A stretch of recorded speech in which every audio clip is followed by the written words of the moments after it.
ॐ जननीं शरदां देवीं रामकृष्णं जगद्गुरुं पादपद्मे तयो श्रित्वा प्रणमामि मुहुर्मुहुः।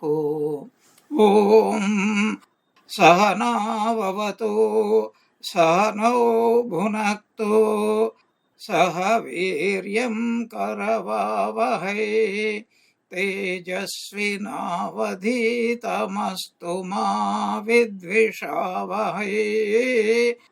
ॐ शान्ति शान्ति शान्तिः। हरिः ॐ। May Brahman protect us both. May Brahman bestow upon us both the fruit of knowledge. May we both obtain the energy to acquire knowledge. May what we both study reveal the truth. May we cherish no ill will toward each other. Om. Peace, peace, peace be unto all. In our last class, we were started the fourth mantra of the Brahma Upanishad. So, 4.3. And the talk was about the sacred thread and the tuft of hair. And what is the symbolism?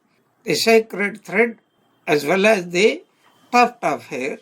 It is to indicate what is spiritual practice. Complete control of both the body and mind. Or we should be aware of our true nature in the form of thought, of course, during the waking, dream, as well as deep sleep. Is it possible to be aware while dreaming that we are witnessing the dream? Yes. Usually we do not practice. Even in the waking state, we become completely absorbed in whatever we are doing. But at the same time, the mind is so restless that it not only forgets its real nature, it also forgets what it is doing. When we are eating, we should pay attention to eating. When we are walking, we should pay attention to walking. When we are talking, we have to pay attention what we are talking, why we are talking, with whom we are talking, etc.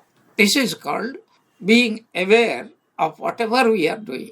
Buddhists have a beautiful term: sitting meditation, walking meditation, working meditation, etc. So if we are aware, if a student, for example, is aware what for he has gone to this school or college, university, then he would pay more attention to whatever he is doing. So what is the point? Even though we say we are not aware of our true nature, even we are not aware of what we are doing, and if we can be aware, and that is the first step in any progress, whether it be worldly or spiritual. Even worldly greatness requires tremendous amount of concentration. And that is why Swami Vivekananda used to tell the very essence of education is to train the mind so that it can be aware, it can be focused, it will not do anything but pay attention to whatever it is doing at this moment. So, these Yagnopavita and tuft of hair, they are there to remind us, you have led a restless life all this time, but now you are spiritually reborn. So you should remember how to control the body and mind. And this sacred thread and the tuft of hair should be able to remind us what we are about.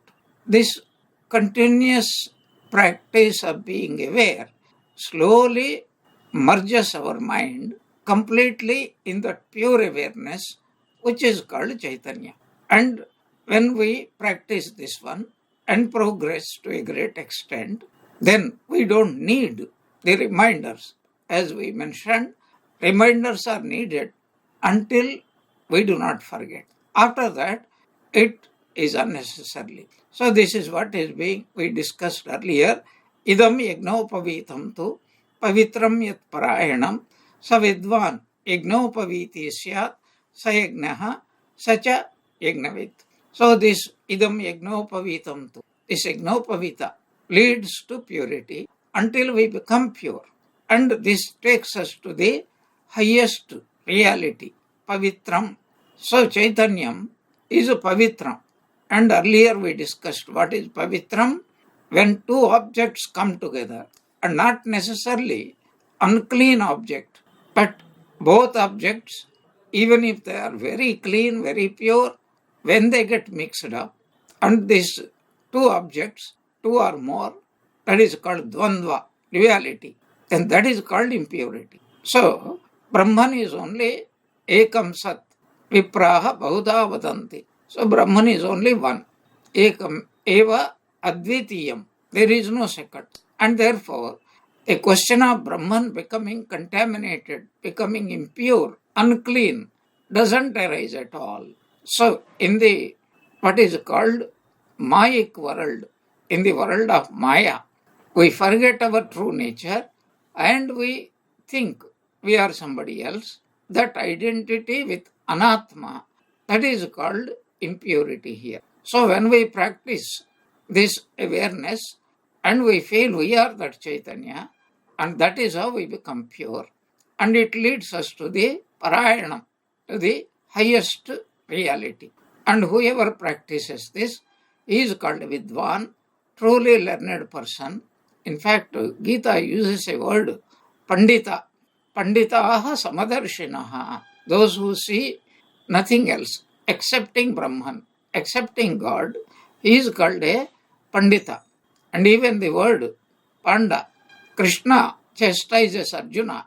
You are talking like a Pandita, but you are behaving like a fool at the very beginning itself.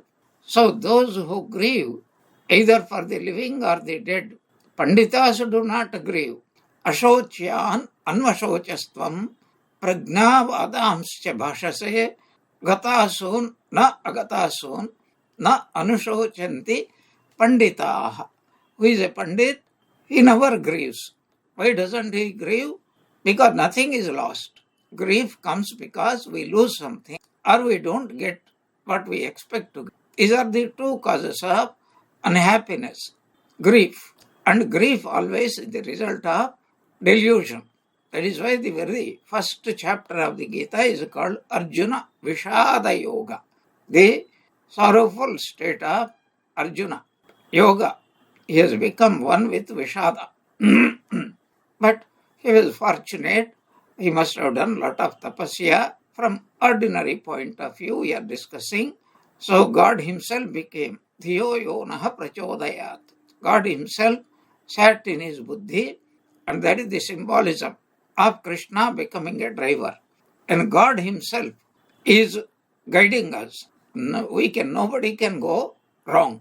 So if you are sitting in a car or a train or a plane, who is an expert pilot or driver, then we are in safe hands. When God himself is driving, he is guiding us. So there is no room for suffering, for delusion, etc. So such a person is called Vidwan, true knower of Brahman. And then it is Sa Yagnopaviti Shyat. He becomes Yagnopaviti. He is the true wearer of sacred thread. Not only that, Sa Yagnaha, he himself becomes Yagna. Not only Yagna, such a Yagnavit. He is the true knower of Yagna. He becomes Yagna, and he is the true Yagnopaviti. That means there is no more need for any reminder. He has become free. And this word Yagna is a most marvelous word. So when we hear about it, read about it, Yagnas, Rama performed Yagnas, Yagas, and Kauravas, Pandavas performed Yagna, many kings performed Yagna, Vishwamitra performed Yagna, because the demons were obstructions. So he took Rama along with him. That is to say, where God is, there everything becomes complete. There cannot be any more obstacles. That is the idea. And then that is why there is a beautiful saying, Yagno vai Vishnuhu. Who is Vishnu? Yagna. What does it mean? Generally when we do puja, so I am separate. The God I worship is separate, and the action that I do in the form of worship is also separate. But no, if we perform yajna properly and we keep on progressing, a time will come when we ourselves become the deities. A beautiful illustration from the life of Sri Ramakrishna. He started his spiritual sadhana as a pujari of the Divine Mother. Now look what had happened. Just a few months afterwards, Sri Ramakrishna progressed in his puja so much. One day, a cat entered into his room, a puja room, and Sri Ramakrishna, did he drive away the cat? No. What did he do? He simply folded his hands and said, Mother, today you fancy receiving the worship as a cat. Okay, here is, I am worshipping you, worshipping the Divine Mother in the form of a cat. And he progressed further. And he felt he himself was the mother. So one day, he himself was blurting out, Mother, you want me to eat the food offering? Here, I have tasted, now you taste. And one day, he said, I took some flowers in my hand, and I went forward to worship the Divine Mother, to offer these flowers, but without any intention. That is, I had no power, but my hands automatically went and put all the flowers on my own head. Whom was he worshipping? Himself. Not the body mind, but the real Sri Ramakrishna, who is none other than the Divine Mother herself. That is how a sadhaka, be he a bhakta, or a jnani, or a yogi, or a karmi, he becomes one. That duality is destroyed, and duality is ignorance. And when ignorance is gone, duality is gone, differentiation is gone. That is indicated in this fourth mantra of the Brahma Upanishad. So the sacred thread is only a reminder for progressing in spiritual life, as well as the tuft of hair. Such a person, in course of time, he realizes the Supreme Brahman, and he becomes yajna. He is the greatest knower of yajna, and he is the greatest knower in this whole world. Brahmavid, Brahmayeva Bhavati. Such a person, the Brahma Upanishad is eulogizing that he is a real yajnopaviti. What about the others? As we said about the tuft of hair, itare keshadharinaha. Only those who wear long hair, that means whatever little buddhi they have, that is also covered up. Now, what is that supreme reality this Upanishad is going to talk about? Earlier also it gave the description, but again and again, every scripture has only three things to talk about. What is the goal of life? That is to say, realize your own nature, your own true self, and be, after realization, yourself only. Second, that should be the goal of life, because we don't make it the goal of life. In fact, just the opposite. We want to live, keep this body healthy, and satisfy all the sense organs. So the body should be healthy, the mind should be happy, but whatever happiness we can get in this world is temporary and limited. These are the two factors we have to keep in mind. So nobody is going to enjoy in this world what is called permanent happiness, and even though it is temporary, but it is incomplete. So that is the highest goal is God realization, Brahman realization, Atma Jnanam, Brahma Jnanam. So sadhana, what should be done to progress and to manifest this divinity? Swamiji expressed this idea in 4 sentences, but the first 3 sentences are very, very important. So, who are you? Even though you do not know who you are, each soul is potentially divine. You are potentially divine. You are divine, but you are not aware that you are divine. That is the first sentence. What is the second? What is the goal of life? Manifest this divinity within by controlling nature, external and internal. The purpose of life, life after life, anybody's life, everybody's life. The very purpose of evolution is to realize what is one's nature. Who am I? Kastvam, koham, kuta ayataha, tattvam chintaya, tadiha bhrataha. Bhaji Govindam, we have seen this beautiful composition of Bhagavan Shankaracharya. And incidentally, today is the Jayanti, birthday of Shankaracharya. So, that is the second one. You are divine, but you have forgotten. So, the goal is to remember who you are, and for that, you have to follow a particular discipline called sadhana, and that is what Swamiji expressed. Do this either by work or worship or psychology or philosophy, by one or more or all of them together, and be free. And this is the whole of religion, and everything else is secondary. So these are the three things that every scripture has to tell, remind us who we are. We have come from God. Even the dualistic religions, God created you, means God became you, and so you have forgotten now. You think you are different from God.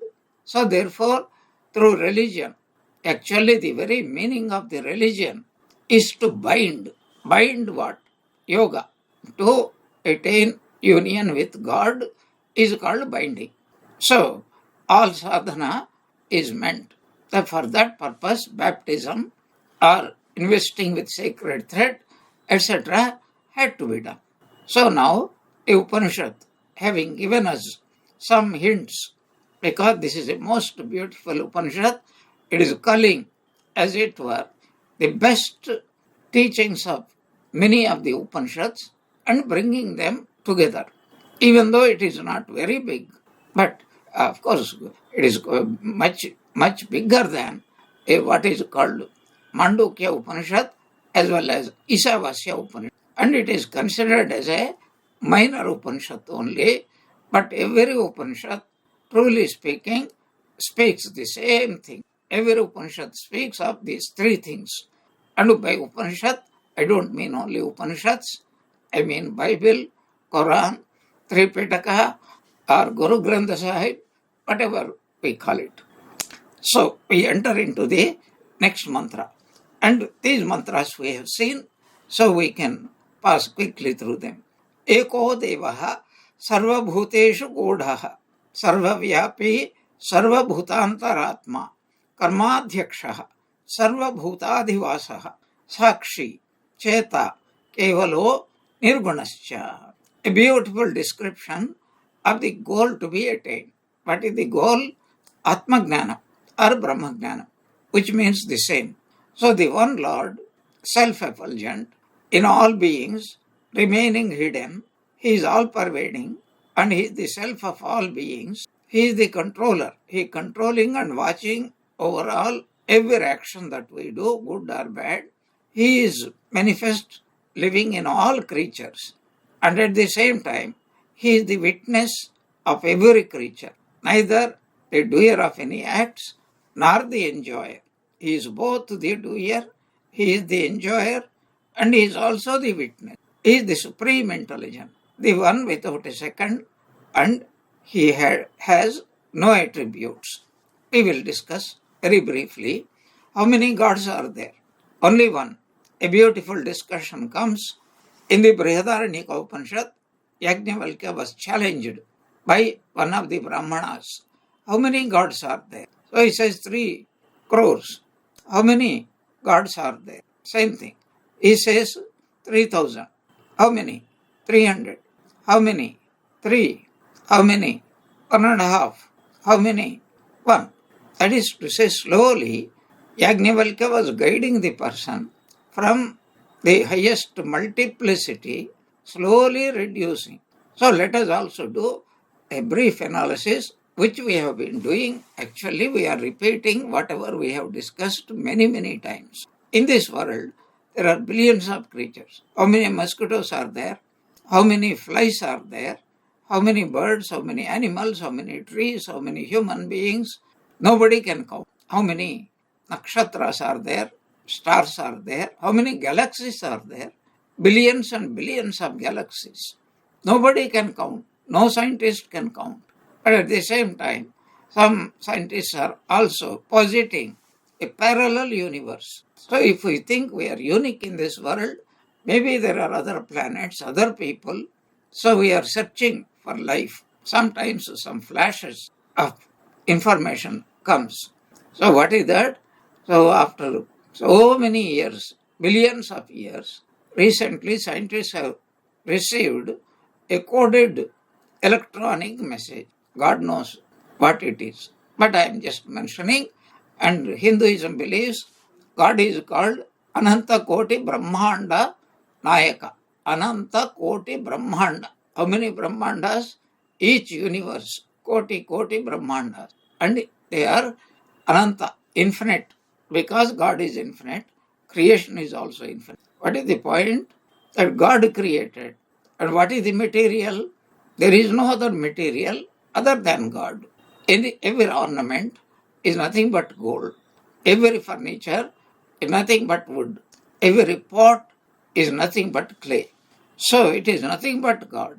But because of some special power which covers our knowledge and makes us believe something else, like we do in dreams, etc., or in our imaginations. So this is what is said, Eko Devaha, even though God is only one.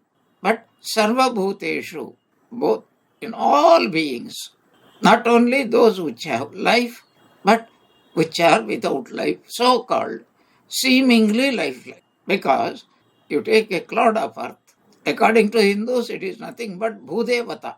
Consciousness is vibrating there. Ramakrishna once appeared before Swami Akhandananda. Swami Akhandananda was roaming in the Himalayas. So once, one evening, he came across a spot where there is a huge mountain, sloping mountain, but not parallel to him, but what is called horizontal. He is seeing, he was in such a place, he was seeing both sides of the sloping mountain. And the sun was setting, and at the same time it was cloudless sky, and the moon, full moon was rising. So on the eastern side, the mountain, because it is snow-clad, so it is shining like silver. On this side, like burnished gold. And it was so absorbing. And this Gangadhar Maharaj, Swami Akhandananda, had a highly developed aesthetic sense. He went into ecstasy. And then suddenly Sri Ramakrishna appeared there, and he said, this is Hara Gauri. These are not mountains. This is Shiva himself and Parvati herself. Parvati is having Gauri, means golden hued. And on the other side, Shiva, pure white. That is, of course, our Hindus' imagination. But the point is, they are not mountains, but they are manifestations of God. In fact, if we are asked to define what is a God, then we will be forced to define. So that which, because of which I am living, I am healthy, I am enjoying, I am living, all this because of whom? He is God. So if the Bhudevata doesn't supply us food, if the Jaladevata doesn't supply us water, if the Agni Devata doesn't supply us warmth, heat, certain amount of heat, and if the Vayu Devata takes leave for a few minutes, see what happens. Our very breathing will stop, life will be extinguished, and we will not be able to move even 1 millimeter if the Akasha Devata was not present. That is why the puja done to these Pancha Devatas, that is, they are nothing but the greatest manifestations of God. The whole universe is made of them. Not only that, that is called creation. And who is sustaining all these Panchabhutas? And where do we go in the end? Into those very Panchabhutas. So without them, we will not even exist. And they are called gods, goddesses. This simple understanding, when we have, then we will have reverence for everything in this world. Everything is there for a purpose. We may not understand it. How scientists are now regretting how human beings have extinguished so many species, which are but not able to understand that we do not know what we have lost by extinguishing them, exterminating them, and we are suffering also because of this unusual heat, too much of rain. So the what is called El Nino effect, El Nino effect, all over the world, our world, so many climatic changes are taking place, and it is nothing but irreverence to these Panchadevatas. So we have to suffer the consequences. That is going to be told here. So this divinity is hidden. That is what Swami Vivekananda said. Each soul is potentially divine. And Sarva Bhuteshu, in all beings, Sarva Vyapi, he is all pervading. What does it mean? The first one is only the lowest step. So I see a tree, or there is life in the tree, and God is in the form of the existence, and Chit in the form of life. Life means existence, Sat, Chit, and Ananda. As we get more and more scientific knowledge, we are able to see even plants have beautiful language. They can communicate with each other. Jagadish Chandra Bose had found it out so many years back. So not only God is hidden, immediately when we hear the word hidden, we get the idea. So somebody is hiding something in a box. Box is different, and that which is kept in the box is separate. That is the idea we get. God is within me, but body is different, mind is different. To counter that, here is the Upanishad, the Rishi is telling, Sarvavyapi, God is all-pervading. Means what? Whatever is all-pervading, like clay is pervading everything that came out of it, or that is called pot, as gold is pervading in all the ornaments, as wood is pervading in all the furniture. So that means what? Excepting wood, there is no furniture. Excepting gold, there is no ornament. Excepting clay, there is no pot. That means whatever exists, sarvam khalvidam brahma. But in different words, the Upanishad is trying to explain to children like us. Sarva bhuta antaratma. So antaratma, there is somebody who is sitting inside and he is beyond the panchakoshas, but he is using these panchakoshas, deeply hidden. Angushtamatra purusho jananam hridaye. So he is there in the hearts of, in the cave of the heart of everybody, in the size of a angushta. It doesn't mean it is small. It means in a very subtle form. That's all. So thumb doesn't mean only just a small sized something. And not only that, karmadhyaksha. What is whenever we do something? I am breathing, I am sitting, I am listening to this talk, then I eat food, I am sleeping. So what do we say? We attribute every action to ourselves.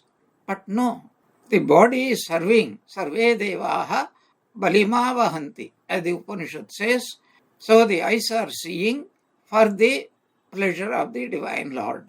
The ears are hearing for the sake of the Divine Lord. Devaha here means all the sense organs are functioning. The whole body-mind complex is functioning for the sake of serving He who is within. There is a beautiful incident, many such incidents are there, but one particular incident which most of us know. Say once Sri Ramakrishna had sat for taking his meals, and there were several dishes, and one of his would-be monks, Swami Yogananda, and also on another occasion some woman devotee, probably Golapma or Yoginma, I do not remember, they were watching. The thought came that Sri Ramakrishna loved many dishes, So that is why he is keeping so many dishes. So when Yogananda was thinking like that, suddenly Ramakrishna he was a antaryami. He knows what is happening. So he took one handful of food and brought it near his mouth. Suddenly Yogananda was startled. Sri Ramakrishna was explaining, do you know why I keep so many dishes? I create artificial desires that let me today taste the bitter gourd curry or the neem and brinjal curry, etc., etc. Why, because the natural tendency of my mind is always to remain in that nirvikalpa samadhi. But I have to create these desires, as it were, to bring down this mind. For whose sake? For the welfare of the world. But I think it was Yoginma. So she was thinking, this man loves food. Immediately, Ramakrishna was smiling. He took some food and he brought it near his mouth, and suddenly a snake came out of his mouth, snatched it and went away. Then she understood. Ramakrishna is not eating. He was offering this food to the divine within. So whenever we eat, that is why we are supposed to do Brahmarpanam, Brahmahavihi, Brahmagnau, Brahmanautam, Brahmaiva. This mantra we go on saying everything is Brahmaiva, nothing else. So that is what is said, Karmadhyakshaha. So who is inspiring us to different actions? It is the same Brahman sitting within each one of us. Not our body, not our mind, not the Jivatma, but Brahman. He is the Adhyaksha. He is the master. He is the in charge. He owns this body, mind. And body, mind are doing, but we unnecessarily attribute all these things to ourselves and say, I am eating, etc. So, he is not only Karmadhyaksha means what? So, it is his sweet will, but when we forget and attribute it to ourselves, ascribe it to ourselves, then what happens? If we do good, we are given carrot, means reward. If we do something wrong, what is prescribed is what should be done. What is proscribed should be avoided, vidhi and nishedha. Then God will bring the stick. Stick means punishment. So according to our dharma or adharma, reward and punishment, sukha and dukkha will come. So there is one who is sitting, who is watching, who is doing everything, for whose sake everything is being done, but we should be aware, it is not for me. Karmadhyakshaha. And then you know how this is worked. Ramakrishna, sometimes very beautiful way the teachings come out. Teachings are beautiful, but the way they come out in the form of language, in the form of usage, in the form of even something, examples, etc. And sometimes the devotees were overwhelmed. They used to thank him. And he used to say, I know nothing. I only eat and drink and enjoy. It is my Divine Mother who knows everything. That is, he knows that it is the Divine Mother who is doing everything. Who is speaking? Divine Mother. And Sri Ramakrishna used to tell further that whenever any thoughts, they become scarce. What am I supposed to talk? Such a state never comes. The Divine Mother supplies the ideas. So he used to give a beautiful example. There was the businessman and he is selling grain, and a huge heap of grain is in front, and as the customers come and demand, he is measuring it out, and soon the heap becomes smaller and smaller, and there is another man by the side. He has got a huge stock. As soon as the heap becomes smaller, then he pushes a big heap in front, so that this man need not stumble, need not hesitate, wait. Everybody will get. So the Divine Mother supplies, tells me, or she herself, Vagrupini, we have seen this, what is called Suktam, Vak Suktam. So it is like that. Saraswati is like that. And then We have seen Swami Vivekananda, when he had to give a talk, he had become trepidatious because seeing that learned people, more than 4,000 people who were eagerly waiting, all that he said was, Ma Saraswati, you speak. And then he spoke. And sometimes Swami Vivekananda had to give 3 or 4 talks. So he used to be looked after by different hosts and hostesses. So once he was staying in a devotee's house, and then Swami Vivekananda, later on he said, I was out of ideas. I don't know what to do. Then Sri Ramakrishna appeared. Practically whole night he was telling, you will be talking about this. And next morning the people were astounded because whole night they were hearing 2 voices, especially one voice. And they asked, with whom were you speaking? Swamiji smiled sweetly and said that I was only talking with myself. There is absolute truth also. Ramakrishna and Swami Vivekananda were not separate at all.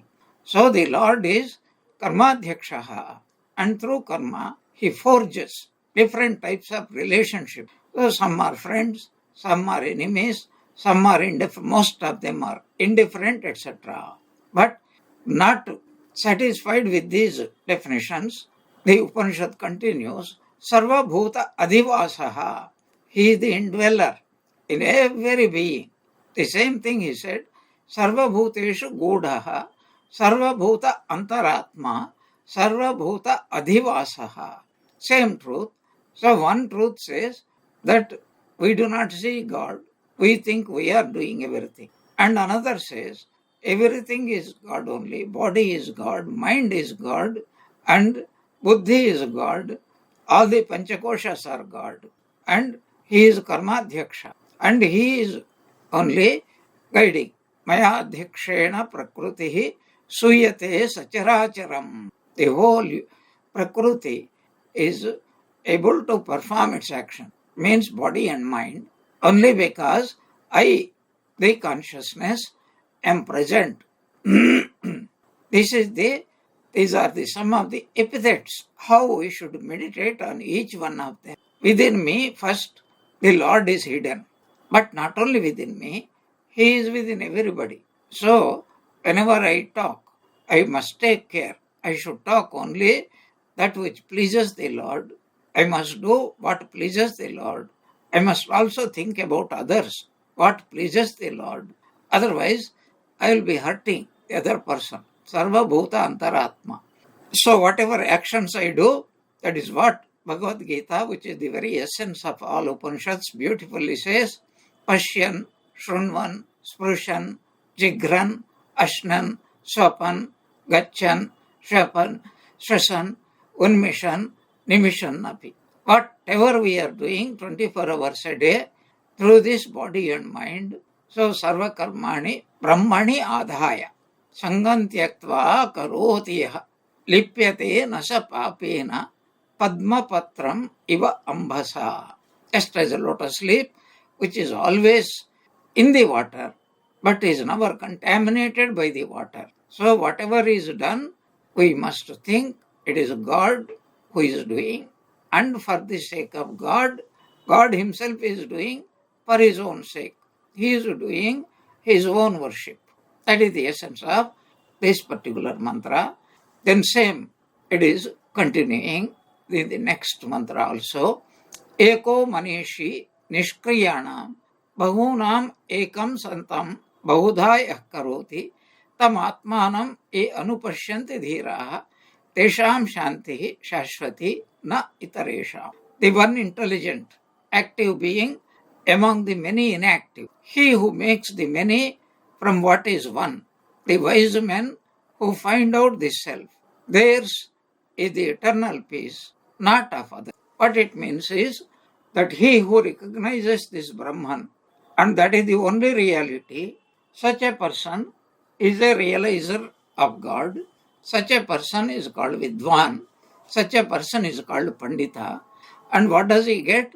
Such people, Tesham Shantihi, eternal peace that passeth understanding, belongs to. That is called Shashvati.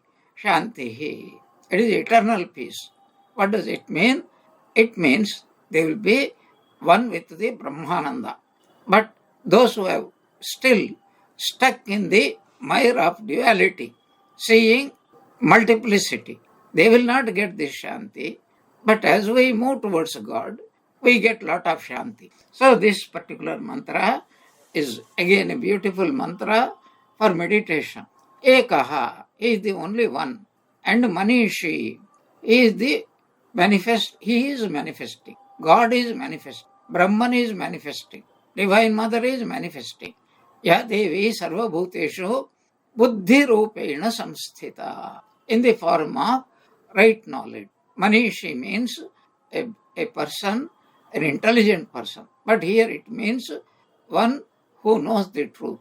And what is the truth? The truth is, it is only the Divine Mother and nobody else. God, nobody else. And then, Nishkriyanam Ekaha. Nishkriya means those who are inactive. What does it mean? Is it ever possible for any living creature to be inactive? Bhagavad Gita explains this so beautifully. Nahi kaschit kshanamapi jatu tishtati akarmakrit. It is impossible for any creature to be without activity. So even during sleep, we are not aware, but the body is functioning very well. The heart is beating. The Agni is keeping it at the right temperature, and the whole body is working harmoniously, so that by the time we get up, we will be doing what we call complete refreshment. Not only that, what about the mind? All thoughts cease. That means what? They go to rest. Just as when we lie down completely relaxed, the body gets rest, but the mind may not be restful. But when we go into deep sleep, everybody will become completely restful. So even resting is an activity. We have to understand not only activity is an activity, resting is also an activity. We do both. So we think that we are not doing anything, but that is not true. But it is described here. What is Nishkriya then? Nishkriya means you are not the doer. I am not the doer. In fact, I have nothing to do. First of all, if I want to do something, I require the intelligence to decide what I want to do. Secondly, I need a purpose, a goal, a reason why I want to do something. And thirdly, I need some instruments for doing any action. So that is being beautifully described here. So we have nothing to do. It is only God. Body is God. Mind is God. The Jivatma is God. Antaratma is God. So he is doing his own job. It has nothing to do with ourselves. So we are called Nishkriyas. And through Karma Yoga, the very purpose, the very goal of Karma Yoga is to know that we are Nishkriyas. We are without any action. We cannot do any action because everything belongs to God. Buddhi belongs to God. It is percolating into the mind, that is called God. And the same light is percolating into the sense organs, and it is percolating into the what is called sense organs of action. So whatever is being done, it is only God who is doing. So that is called Nishkriyanam Sakriyaha. He is the only one who is really living, who is acting, who is doing everything, who is enjoying, who is suffering. Everything is his only. And Bahunam Ekam. So even though we see multiplicity, we must be able to see only Ekam. Ekam Santam. Santam means existence. So what is common thing? A tree exists, a table exists, a mountain exists, I exist, an animal exists, a common thing. So this is how we have to analyze. How to come to that final analysis? I told you there are billions and billions of objects are there. So we first divide the entire creation into two, living, non-living, without life and with life. And then we call it prani and aprani. and are conscious and not conscious, or jada, or inert things, with consciousness and inert things. Then we divide all the human beings. So I am an Indian, I am a Hindu, I am a Muslim, and he is a Christian, this is America, etc., etc. So first division is male, female. I am male or I am female.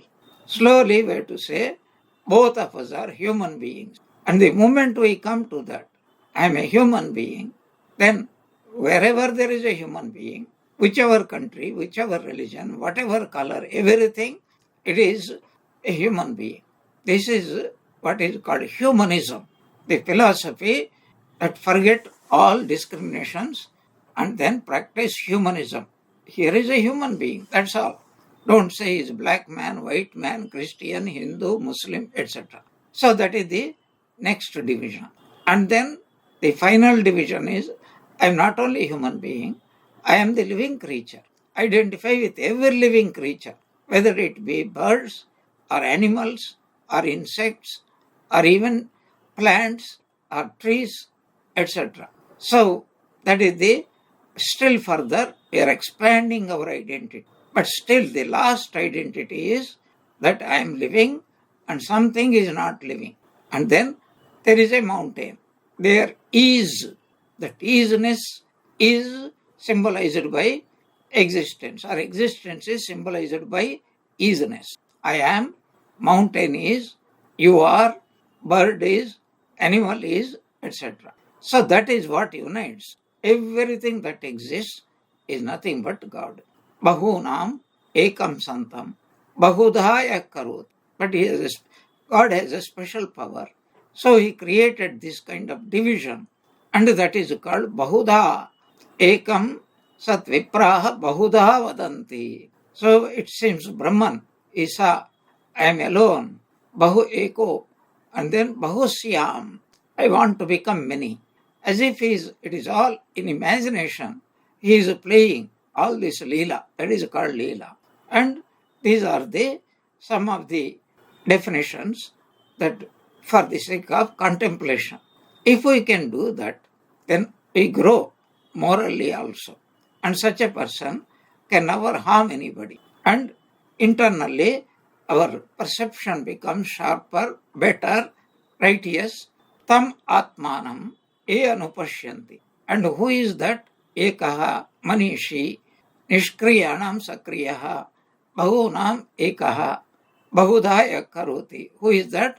Atmanam. So he is alone, the Atman alone, Brahman alone, God alone, Divine Mother alone.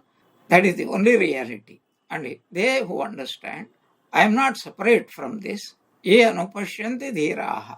This truth has been so beautifully enumerated in the Durga Saptashati, Ya Devi Sarva Bhuteshu Chetana, the Divine Mother who is manifest in the form of consciousness, Buddhi Rupena, Kshanti Rupena, Vidya Rupena, Lajja Rupena, Nidra Rupena, Ksudha Rupena, Trishna Rupena, Shanti Rupena, Kanti Rupena, Jati Rupena. That means we do not exist. She is sleep, she is buddhi, she is hunger, she is thirst. In essence, she is everything. Where do I come? No, I have nothing else to do. I do not even exist. But for some mysterious reason, we think we are separate, God is separate, so we want to forge a relationship with God. That is the idea. And those who recognize that it is God alone who exists and nothing else, such people are called dhiras. Dhi means buddhi. Buddhi means right knowledge. And this is those who have this right knowledge. These people are called people of right knowledge. They are called people of discrimination. And what is the result of this knowledge? Tesham shantihi shashvati na itaresham. For them, eternal peace will be there. Itaresham. And those who have not reached that state, and of these people who are others, they can be categorized as two. One, those who are not even trying to be spiritual, that is the worst example. But those who are sadhakas, who are slowly progressing, but still quite far away from the truth, such people, even they do not get the Shashwati Shanti. Those who are worldly, they do not get peace of mind. Those who are sadhakas, they get limited amount of peace. But those who are realized, they get eternal peace. Beautiful mantras. We'll discuss it in our next class. Om Jananim Sharadam Devim Ramakrishnam Jagadgurum Padapadme Tayo Saritva Pranamami Muhurmuhu. May Ramakrishna Holy Mother and Swami Vivekananda bless us all with bhakti. Jai Ramakrishna.